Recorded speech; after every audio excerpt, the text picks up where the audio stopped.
আজকে আমরা আলোচনা করব পর্বতসমূহ নিয়ে। আমরা জানি যে পৃথিবীতে বিভিন্ন ধরনের পর্বত আছে, এই পর্বত নিয়ে আমরা আলোচনা করব। তো আমরা যদি খেয়াল করে দেখি তাহলে যে বঙ্গীল পর্বত যদি আমরা খেয়াল করি, যে এশিয়ার হিমালয় পর্বত, ইউরোপের আলপস এবং উত্তর আমেরিকার রকি, দক্ষিণ আমেরিকার যদি আন্দিজ পর্বত খেয়াল করি, যে এগুলোকে বলা হয় বঙ্গীল পর্বত বলা হয়। তো বিভিন্ন পরীক্ষায় আসে যে কোনটা বঙ্গীল পর্বত। বিশ্বের সর্বোচ্চ পর্বত শৃঙ্গ যদি আমরা খেয়াল করি, সেটা হচ্ছে মাউন্ট এভারেস্ট। এর উচ্চতা হচ্ছে 8848.86 মিটার, যেটা বিভিন্ন পরীক্ষায় আসে, এবং 29,032 ফুট এটাও আসে বিভিন্ন পরীক্ষায়। এভারেস্ট শৃঙ্গের নেপালের নাম হচ্ছে সাগর মাথা বলা হয়।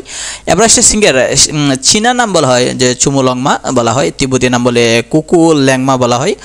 আর যদি এভারেস্টের দৈর্ঘ্য প্রথম মাপেন, আমরা জানি রাধানাথ শিকদার, তিনি প্রথম এই এভারেস্টের দৈর্ঘ্য মাপেন। প্রথম এভারেস্ট বিজয়ী হয়েছেন নিউজিল্যান্ডের স্যার এডমন্ড হিলারি এবং নেপালের তেনজিং নোরকে বা শেরপা 1953 সালে 29শে মে।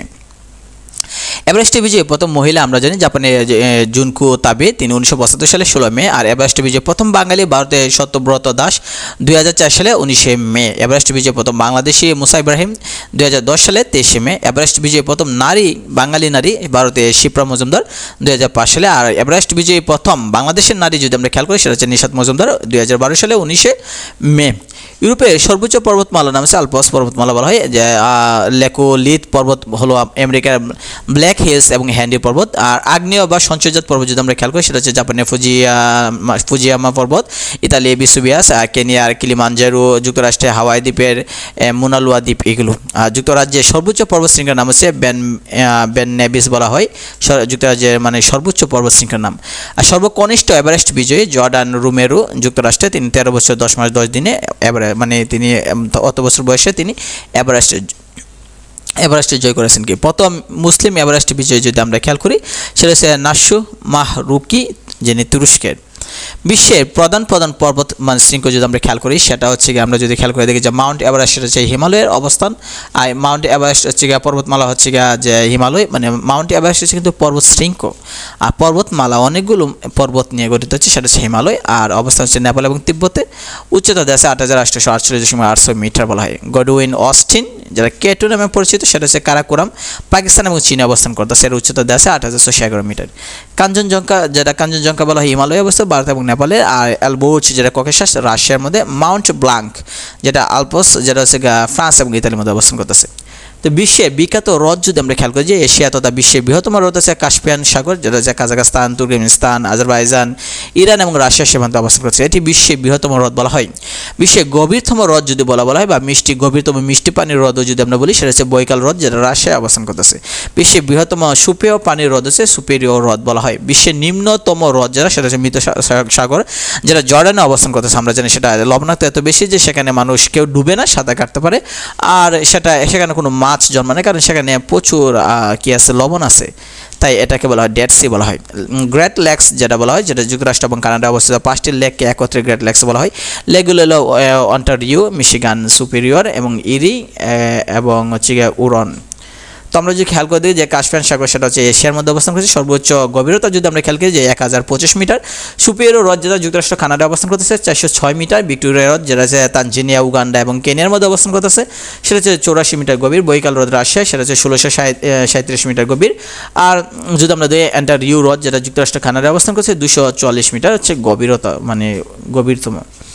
তো আমরা যদি আরও খেয়াল করে দেখি, বিশ্বে বিখ্যাত আগ্নেয়গিরি নিয়ে আমরা যদি আলোচনা করি, তো বিশ্বের সর্বোচ্চ আগ্নেয়গিরি আছে চিলির উজানডেল সালাডু, যেটা হচ্ছে 6887 মিটার। পৃথিবীর বৃহত্তম আগ্নেয়দ্বীপ, যেটা আমরা জানি যে দ্য বিগ আইল্যান্ড বলা হয় নামে বিখ্যাত হাওয়াই দ্বীপপুঞ্জ অন্তর্গত মাউনা লুয়া, যেটা দ্বীপ, এবং মাউনা কেয়া। আগ্নেয়গিরি অগ্নুৎপত্তি থেকে যে দ্বীপপুঞ্জের সৃষ্টি, সেটা হচ্ছে প্রশান্ত মহাসাগরের হাওয়াই দ্বীপপুঞ্জ, যেটা যুক্তরাষ্ট্র অবস্থান করতেছে। আগ্নেয়গিরির ফলে ধ্বংসপ্রাপ্ত নগরী ইতালির পম্পে এবং হারকিউলেনাম নগরী, সেটা পৃথিবীর সর্ববৃহৎ আগ্নেয়গিরির জ্বালামুখ হচ্ছে ইন্দোনেশিয়ার টুবা। তো আমরা যদি জাপানের ফুজিয়ান আমরা জানি, সেটা সুপ্ত আগ্নেয়গিরি। আর আতিতলাম সক্রিয় আগ্নেয়গিরি, যেটা হচ্ছে গুয়াতেমালা অবস্থান করছে। আর কেরি সিম্বি, যেটা আগ্নেয়গিরি কঙ্গোতে অবস্থান করতেছে। তানজানিয়া সুপ্ত আগ্নেয়গিরি হচ্ছে কিলিমানজারো। মিয়ানমারের মৃত আগ্নেয়গিরি হচ্ছে পুপুয়া। আর যদি আমরা দিই বিসুবিয়াস হচ্ছে সক্রিয় আগ্নেয়গিরি, যেটা ইতালির মধ্যে অবস্থান করতেছে। তো আমরা যদি আরও এগিয়ে দিকে খেয়াল করি বিভিন্ন মানে বিশ্বের প্রধান গিরিপথ যদি আমরা খেয়াল করি, সরু পথ যদি আমরা খেয়াল করি, সেটা হচ্ছে আলপিনা, যেটা আছে কলোরাডো যুক্তরাষ্ট্রের মধ্যে, সেটা হচ্ছে 4130 মিটার। বা যদি সেন্ট বার্নার্ড বলি, সেন্ট গোথার্ড বলি, অথবা বুলান বলা হয়, খাইবার বলা হয়, খাইবার পাকিস্তান এবং আফগানিস্তানের মধ্যে অবস্থান করতেছে, এবং যেটা হচ্ছে সিম্পিলন বলা হয়, যে সুইস আলপস দ্বীপে অবস্থান, মানে এখানে অবস্থান করতেছে। বিশ্বের বিখ্যাত মরুভূমি যদি আমরা খেয়াল করে দেখি, তাহলে পৃথিবীর সবচেয়ে বড় মরুভূমি হচ্ছে সাহারা মরুভূমি, যেটা আফ্রিকাতে অবস্থান করতেছে। আফ্রিকার দুঃখ বলা হয় সাহারা মরুভূমিকে, আর গ্রেট আমেরিকান বলা হয় একটি মানে মরুভূমির নাম। আর আমরা যদি আরও খেয়াল করে দেখি যে সাহারা মরুভূমি উত্তর আফ্রিকাতে অবস্থান করতেছে, আর গোবি মালভূমি সেটা মঙ্গোলিয়া, চীনে অবস্থান করতেছে। মঙ্গোলিয়া এবং চীন এই দুইটা দেশের মধ্যে অবস্থান করতেছে। কালাহারি মরুভূমি সেটা দক্ষিণ আফ্রিকা এবং বতসোয়ানা, অর্থাৎ কালাহারি, যেটা আমরা বিভিন্ন ফ্রি ফায়ার গেমের মধ্যে আমরা দেখি যে কালাহারি মরুভূমিতে আমরা ল্যান্ড করি, সেটা কিন্তু বলা হতেছে যে কালাহারি মরুভূমি, যেটা দক্ষিণ আফ্রিকা এবং বতসোয়ানার মধ্যে অবস্থান করতেছে। গ্রেট ভিক্টোরিয়ান মরুভূমি যেটা অস্ট্রেলিয়ার মধ্যে অবস্থান করতেছে। থর মরুভূমি ভারত পাকিস্তানের মধ্যে। যে কারাকুম মরুভূমি যেটা, সেটা হচ্ছে তুর্কিমিস্তানের মধ্যে অবস্থান করতেছে। আতাকামা মরুভূমি চিলি পেরুর মধ্যে। আর লাদাখ মরুভূমি যেটা জম্মু এবং কাশ্মীরের মধ্যে অবস্থান করতেছে। তো আমরা বিভিন্ন বিখ্যাত অন্তরীপ এবং যদি অবস্থান করি, যে কন্যাকুমারী অন্তরীপ, যেটা ভারতে তামিলনাড়ু রাজ্যের মানে ভারত মহাসাগরের কাছে অবস্থান করতেছে। সেন্ট ভিনসেন্ট অন্তরীপ, যেটা পর্তুগালের দক্ষিণে আটলান্টিক মহাসাগরে অবস্থান করতেছে। তো আমরা যে চেলোনস্কিন অন্তরীপ, যেটা এশিয়ার সর্ব উত্তর বিন্দু, আর রুকা অন্তরীপ, যেটা পর্তুগালে অবস্থান করতেছে। বেবা অন্তরীপ, যেটা এশিয়ার সর্ব পশ্চিমে বিন্দু। ইয়র্ক অন্তরীপ, যেটা অস্ট্রেলিয়ার সর্ব উত্তরে বিন্দু। তো মালভূমি এবং সমভূমি যদি আমরা খেয়াল করি, যে মালভূমি হচ্ছে যে বিস্তীর্ণ ভূভাগ সমুদ্র সমতল থেকে বেশ উঁচু, অথচ যার পৃষ্ঠদেশ বা উপরিভাগ সমতল এবং চারপাশ খাড়া ঢালযুক্ত থাকে, তাকে মালভূমি বলা হয়। পৃথিবীর সবচেয়ে উঁচু মালভূমি হচ্ছে পামির মালভূমি। এই মালভূমির অবস্থান হচ্ছে তাজিকিস্তান, আফগানিস্তান এবং কিরগিজস্তান, ভারত এবং চীনের মধ্যে। আর উচ্চতা হচ্ছে 4873 মিটার। পামির মালভূমিকে the roof of the world বা পৃথিবীর ছাদ বলা হয়। এছাড়াও এশিয়ার সর্ব মানে গুরুত্বপূর্ণ মালভূমির মধ্যে রয়েছে তিব্বত মালভূমি, তুরস্কের আনাতোলিয়া মালভূমি, এগুলো বিখ্যাত আছে। অর্থাৎ মালভূমি হচ্ছে আপনার যে সমুদ্রপৃষ্ঠ থেকে অনেক উঁচুতে অবস্থান করতেছে একটা বিস্তৃত একটা মাঠ বা সমতল ভূমি বলা হয়, যেটা এই সমুদ্রপৃষ্ঠ থেকে অনেক উপরে। আর সমভূমি যেটা হচ্ছে যে সমুদ্রপৃষ্ঠ থেকে মৃদু ডাল বিশিষ্ট সুবিস্তৃত ভূমি। অর্থাৎ মনে করেন যে বিশাল একটা মাঠ, মনে করেন যে খেলার মাঠ, ক্রিকেট বা ফুটবল খেলার বিশাল একটা মাঠ, যেটা ঘাস যুক্ত আছে, সেটাকে বলা হয় সমভূমি বলে। সমুদ্রপৃষ্ঠ থেকে সামান্য উঁচুতে থাকলে হচ্ছে ইউরোপ তথা পৃথিবীর বৃহত্তম সমভূমি মধ্য ইউরোপীয় সমভূমিকে বলা হয়।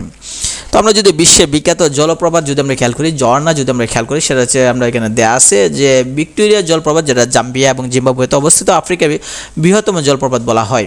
আর যদি পানি পতনের দিক থেকে বিশ্বের বৃহত্তম জলপ্রপাত বলি, সেটা হচ্ছে ব্রাজিলের অবস্থিত গুয়ারিয়া জলপ্রপাত বলা হয়। নায়াগ্রা জলপ্রপাত খুবই বিখ্যাত, যেটা যুক্তরাষ্ট্র এবং কানাডার মধ্যে অবস্থান করছে। স্টবাক জলপ্রপাত, যেটা সুইজারল্যান্ডে। অ্যাঞ্জেল জলপ্রপাত অবস্থিত ভেনেজুয়েলায়। স্ট্যানলি এবং লিভিংস্টোন আফ্রিকা দুটি জলপ্রপাত বলা হয়। তো বিভিন্ন বিশেষ পরীক্ষা 45তম বিশেষ আসছে যে ভিক্টোরিয়া ডিজার্ট কোথায় অবস্থান করতেছে, সেটা হচ্ছে অস্ট্রেলিয়ায় অবস্থান করতেছে। 43তম বিশেষ আসছে যে কোন রাষ্ট্রটি বিরোধপূর্ণ দক্ষিণ চীন সাগরের জলসীমার দাবিদার নয়, সেটা হচ্ছে কম্বোডিয়া। তো আমরা যদি এদিকে খেয়াল করি, তাহলে দেখা যায় পিএসসি বিভিন্ন সরকারি পরীক্ষা আসছে। আর নিচে দিকে আরও যদি আমরা খেয়াল করি, যে ঢাকা বিশ্ববিদ্যালয়ে ভর্তি পরীক্ষা আসছে। আরও যদি এদিকে আমরা খেয়াল করি, জাহাঙ্গীরনগর বিশ্ববিদ্যালয় জাহাঙ্গীরনগরে আসছে। আর এদিকে খেয়াল করে রাজশাহীতে আসছে। আরও যদি আমরা নিচে দিকে খেয়াল করি, চট্টগ্রাম এবং গুচ্ছতে বিভিন্ন পরীক্ষায় আসছে এগুলো। তো নার্সিংও একটা প্রশ্ন আসছে। তো এই হলো আমাদের আজকের অধ্যায়। আমরা পরবর্তীতে মহাসাগর, সাগর, নদী, খাল, প্রণালী এগুলো নিয়ে আমরা আলোচনা করব।